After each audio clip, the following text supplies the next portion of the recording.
Hi hello ನಮಸ್ಕಾರ. ನೀವು ನೋಡ್ತಿದ್ದೀರಾ ಎ ಟು ಝೆಡ್ ಕನ್ನಡ. ನಾನು ನಿಮ್ಮ ವೀರೇಶ್. ನಾವಿವತ್ತು ಮೈಕಲ್ ಮೂವಿ ನೋಡ್ಕೊಂಬಂದಿದ್ದೀವಿ.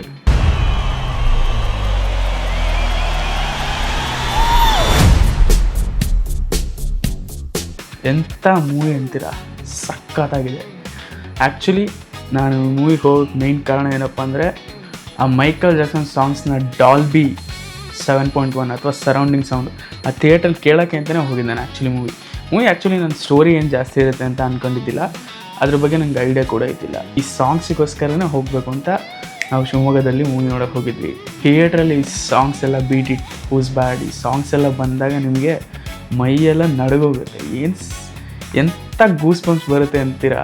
ನೀವು ನೋಡ್ಬೇಕು ಮೂವಿನ ಥಿಯೇಟ್ರಲ್ಲಿ. ಅದನ್ನೆಲ್ಲ ವಿವರಿಸೋ ಪದಗಳೇ ಸಾಲಲ್ಲ, ಅಷ್ಟು ಸಖತ್ತಾಗಿದೆ ಮೂವಿ ಮಾತ್ರ. ಮೈಕಲ್ ಜಾಕ್ಸನ್ ಎರಾ ನೀವು ನೋಡಿದರೆ 1975 ಇಂದ 1980s 1990s ಆ ಎರಾ, ಈ ಮಿಲಿಯನಿಯರ್ಸ್ಗಿಂತ ಹಳವು ಆ ಎರಾದಲ್ಲಿ ಅವ್ರು ಕೊಟ್ಟಿರುವಂಥ ಸಾಂಗ್ಸು, ಆ ಸಾಂಗ್ಸಲ್ಲಿರೋ ಬೀಟ್ಸು, ರಿದಮ್ಮು ಮತ್ತು ನಿಮಗೆ ಆ ವೈಬ್ ಇದೆಯಲ್ಲ, ಅದು ಇವಾಗಿರೋ ಜನ್ಸಿಗಳಿಗೂ ಅಷ್ಟೇ, ಅವರಿಗೂ ಗೂಸ್ ಬಂಪ್ಸ್ ಬರುತ್ತೆ. ನನ್ನ ಜೊತೆಗೆ ಒಂದಿಷ್ಟು ಜನ್ಸಿ ಹುಡುಗರು ಬಂದಿದ್ರು.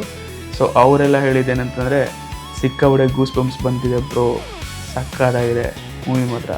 ಒಂದೊಂದು ಸಾಂಗಿನ ಬೀಟ್ ಕೂಡ ನಿಮಗೆ ಥಿಯೇಟ್ರಲ್ಲಿ ಯಾವ ಥರ ಕೇಳಿಸುತ್ತೆ ಅಂತಂದರೆ ಅದು ನಮ್ಮ ಮೈಕಲ್ ಜಾಕ್ಸನ್ ಫ್ಯಾನ್ಸಿಗೆ ಅಷ್ಟೇ ಅರ್ಥ ಆಗೋದು. ಅದಾದ್ಮೇಲೆ ನನಗೆ ಶಾಕಿಂಗ್ ಅನಿಸಿದ ವಿಚಾರ ಏನಪ್ಪ ಅಂತಂದರೆ, ನಾನು ಆ್ಯಕ್ಚುಲಿ ಮೈಕಲ್ ಜಾಕ್ಸನ್ದು ಕೆಲವೊಂದು ಆಲ್ಬಮ್ ಸಾಂಗ್ಸ್ ಅಷ್ಟೇ ನೋಡಿರೋದು. ಹೂಸ್ ಬ್ಯಾಡ್, ಡೇಂಜರಸ್, ಸ್ಮೂತ್ ಕ್ರಿಮಿನಲ್, ಥ್ರಿಲ್ಲರ್ ಈ ಥರ.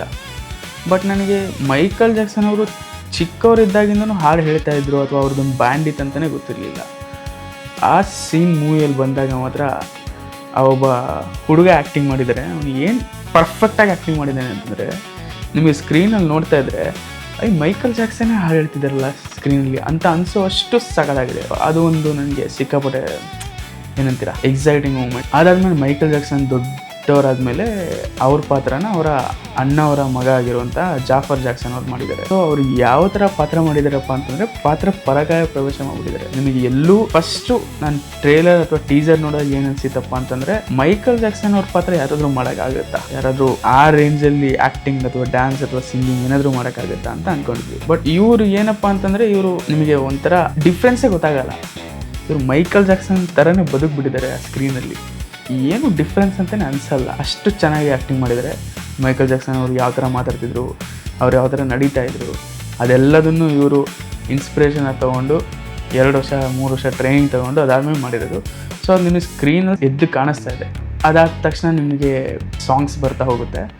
ಆ ಸಾಂಗ್ಸಲ್ಲಿ ಬೀಟ್ ಇಟ್ ಸಾಂಗ್ ಇದೆಯಲ್ಲ, ಆ ಸಾಂಗ್ ಬಂದಾಗ ನಿಮಗೆ ಹೆಂಗೆ ಅನಿಸುತ್ತೆ ಅಂತಂದರೆ, ನಿಮಗೆ ಎಂಥ ಇವಾಗ ಫಾರ್ ಎಕ್ಸಾಂಪಲ್ ನನಗೆ ಡ್ಯಾನ್ಸ್ ಅಂದ್ರೆ ಆಗಲ್ಲಪ್ಪ, ನಾನು ಡ್ಯಾನ್ಸೇ ಮಾಡಲ್ಲಪ್ಪ ಅಂತ ಅನ್ನೋರು ಕೂಡ ಆ ಸಾಂಗ್ ಬಂದಾಗ ಆ ಬೀಟ್ಸಿಗೆ ಕಾಲು ಅಲ್ಲಾಡಿಸ್ತಾ ಇರ್ತಾರೆ. ಅಷ್ಟು ಸಕ್ಕತ್ತಾಗಿದೆ. ಆ ಥಿಯೇಟ್ರಲ್ಲಿ ಒಂದು ಎಕ್ಸ್ಪೀರಿಯನ್ಸೇ ಬೇರೆ ಕಣ್ರಿ. ಹೋಗಿ ನೋಡಿ ಥಿಯೇಟ್ರಲ್ಲಿ, ಸಕ್ಕತ್ತಾಗಿರುತ್ತೆ. ಬಿಲ್ಲಿ ಜೀನು ಬರುತ್ತೆ, ಬಿಲ್ಲಿ ಜೀನು. ಅದಾದಮೇಲೆ ಅದು ಆಲ್ಬಮ್ ಸಾಂಗ್ಸ್ನ ಹೇಗೆ ಇವರು MTVಯಲ್ಲೆಲ್ಲ ಹಾಕ್ಸ್ತಾರೆ, ಇದೆಲ್ಲ ನಿಮಗೆ ಬಿಟ್ಕೊಡೋಕ್ಕಾಗಲ್ಲ ಸ್ಟೋರಿನ. ಬಟ್ ಆ ಸೀನ್ಸ್ ಎಲ್ಲ ನೀವು ನೋಡ್ತಾ ಇದ್ದರೆ ಎದುರುಗಡೆಗೆ ಸಕ್ಕತ್ತ ಫೀಲ್ ಆಗುತ್ತೆ ನಿಮಗೆ. ಈ ಥರ ಎಲ್ಲ ಇತ್ತಾ, ಈ ಥರ ಎಲ್ಲ ಮಾಡಿದಾರ ಅಂತ ಅನಿಸುತ್ತೆ. ನಮಗೆ ಲಾಸ್ಟ್ ಸಾಂಗ್ ಯಾವುದಪ್ಪ ಅಂತಂದರೆ ಹೂಸ್ ಬ್ಯಾಡ್ ಅಂತ. ಹೂಸ್ ಬ್ಯಾಡ್ ಸಾಂಗ್ ನೀವು ಕೇಳಿರ್ತೀರ. ಸೊ ಹೂಸ್ ಬ್ಯಾಡ್ ಬಂದಾಗ ಯಾವ ಥರ ಶೂಟ್ ಮಾಡಿದ್ದಾರೆ ಅಂತಂದರೆ, ಅದು ಒಂದು ಸ್ಟೇಜ್ ಪರ್ಫಾರ್ಮೆನ್ಸ್ ಥರ ಮಾಡಿದ್ದಾರೆ. ಲಿಟ್ರಲಿ ಅವ್ರದ್ದೇ ಪರ್ಫಾರ್ಮೆನ್ಸ್ನ ಏನೋ ತೋರಿಸ್ತಾ ಇದ್ದಾರಪ್ಪ ಅಂತ ಅನಿಸುತ್ತೆ. ಯಾಕೆಂದರೆ ಆ ರೇಂಜಿಗೆ ಪ್ರೊಡಕ್ಷನ್ ಟೀಮ್ ಆಗಿರ್ಬೋದು ಅಥವಾ ಎಲ್ಲ ಟೀಮು ಕರೆಕ್ಟಾಗಿ ವರ್ಕ್ ಮಾಡಿ ನಿಮಗೆ ರಿಯಲಾಗಿ ಅಲ್ಲಿ ಒಂದು ಈವೆಂಟ್ ನಡೀತಾ ಇದೆ, ಅಷ್ಟು ಜನ ಇದ್ದಾರೆ, ಅದೆಲ್ಲ ನಿಮ್ಮ ಸ್ಕ್ರೀನಲ್ಲಿ ಕಾಣಿಸುತ್ತೆ. ಆ ಬ್ಯೂಟಿ, ಆ ಲಕ್ಸುರಿ ಮತ್ತು ಆ ಫ್ಯಾನ್ಸು, ಅದೆಲ್ಲ ನಿಮಗೆ ಆ ಫ್ಯಾನ್ಸ್ ಬಿಹೇವಿಯರ್ ಹೇಗಿತ್ತು. ನೀವು ಲಾಸ್ಟ್ ಸಾಂಗ್ ನೋಡಿ ಅದಾದಮೇಲೆ ಅಲ್ಲಿಗೆ ನಿಮಗೆ ಮೂವಿ ಮುಗಿಯುತ್ತೆ. ಇನ್ನೊಂದು ಈ ಮೂವಿಯಲ್ಲಿ ನಿಮಗೆ ಸ್ವಾರಸ್ಯವಾದ ವಿಷಯ ಏನಪ್ಪ ಅಂತಂದರೆ, ಎಂಡ್ ಕ್ರೆಡಿಟ್ಸ್ ಹಾಕ್ತಾರಲ್ವಾ, ಎಂಡ್ ಕ್ರೆಡಿಟ್ಸ್ ಸೀನಲ್ಲಿ ಕ್ಯಾಮಿಯೋ ಯಾವುದೂ ಇಲ್ಲ. ಬಟ್ ಎಷ್ಟೋ ಜನ, ಇವನ್ ನಾನು ಬಿಡಿ, ನಾನು ಸ್ವಲ್ಪ ಮೈಕಲ್ ಜಾಕ್ಸನ್ ಅವ್ರ ಹಾಡುಗಳನ್ನ ಕೇಳ್ತಾ ಬೆಳೆದಿರೋದ್ರಿಂದ ನನಗದು ಓಕೆ ಅನ್ನಿಸ್ತು. ಬಟ್ ಎಷ್ಟೋ ಕೊಂದು ಜನ ನಿಮಗೆ ಥಿಯೇಟ್ರಲ್ಲಿ ಅರ್ಧದಷ್ಟು ಜನ ಥಿಯೇಟ್ರ್ ಬಿಟ್ಟೆ ಹೋಗ್ತಾ ಇಲ್ಲ. ಯಾಕೆಂದರೆ ಎಂಡ್ ಕ್ರೆಡಿಟ್ಸ್ ಇಲ್ಲ ನಿಮಗೊಂದು ಸಾಂಗ್ ಹಾಕಿದ್ದಾರೆ, ಆ ಸಾಂಗಿನ ಬೀಟು ಚೆನ್ನಾಗಿ ಬರ್ತಿದೆ. ಸೊ ಆ ಸಾಂಗು ಕೇಳಿ ಹೋಗೋಣ ಅನ್ನೋ ಥರ ಅನಿಸುತ್ತೆ ಥಿಯೇಟ್ರಿಗೆ ಹೋದಾಗ. ಅಷ್ಟು ಹಿಡಿದಿರುತ್ತೆ ನಿಮಗೆ ಪ್ರತಿಯೊಂದು ಸಾಂಗಿನ ಬೀಟ್ ಕೂಡ.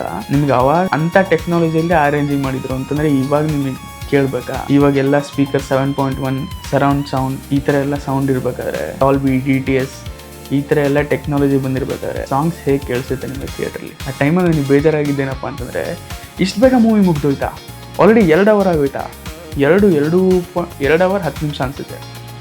2 ಅವರ್ 10 ನಿಮಿಷ ಹೇಗೆ ಹೋಯ್ತಂತಲೇ ಗೊತ್ತಿಲ್ಲ.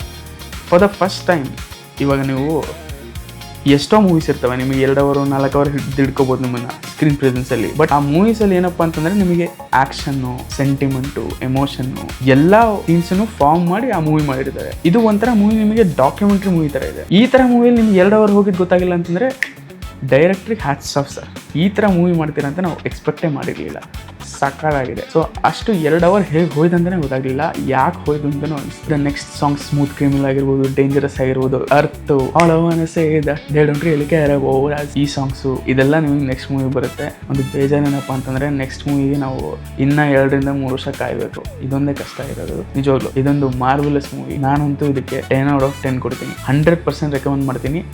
ಯಾರ್ಯಾರು ನೀವು ಮೈಕಲ್ ಜಾಕ್ಸನ್ ಫ್ಯಾನ್ ಇದ್ದೀರಲ್ಲ, ಅಥವಾ ಯಾರ್ಯಾರು ಮೈಕಲ್ ಜಾಕ್ಸನ್ ಅಂದರೆ ಗೊತ್ತೂ ಇಲ್ವಲ್ಲ, ನೀವು ಹೋಗಿ, ನಿಮಗೂ ಇಷ್ಟ ಆಗುತ್ತೆ ಮೂವಿ. ನಾನು ಆ್ಯಕ್ಚುಲಿ ಇನ್ನೊಂದು ಮೂವಿ ನೋಡ್ತಾ ಇದ್ದೀನಿ, ಅಷ್ಟು ಸಕ್ಕತ್ತಾಗಿದೆ ಮೂವಿ. ನನ್ನ ಪ್ರಕಾರ ಇವತ್ತೇನಾದ್ರು ಮೈಕಲ್ ಜಾಕ್ಸನ್ ಇದ್ದರು ಅಂದರೆ ಇಡೀ ಸೋಷಿಯಲ್ ಮೀಡಿಯಾ ಎಲ್ಲ ಆಗಿದ್ರು ಅವರೇ ಇಡೀ ವರ್ಲ್ಡ್ಗೆ ನಂಬರ್ 1 ಸೂಪರ್ ಸ್ಟಾರ್ ಆಗಿರ್ತಿದ್ರು. ಇಷ್ಟು ಹೇಳಿ ನಮ್ಮ ಮೈಕಲ್ ಮೂವಿ ರಿವ್ಯೂನ ಮುಗಿಸ್ತಾ ಇದ್ದೀವಿ. ಮತ್ತೆ ನಾವು KD ಮೂವಿ ನೋಡ್ಕೊಂಬಂದು ಅದ್ರ ಬಗ್ಗೆ ರಿವ್ಯೂ ಮಾಡ್ತೀವಿ. ಅಲ್ಲಿವರೆಗೂ ನೋಡ್ತಾ ಇರಿ A to Z ಕಣ.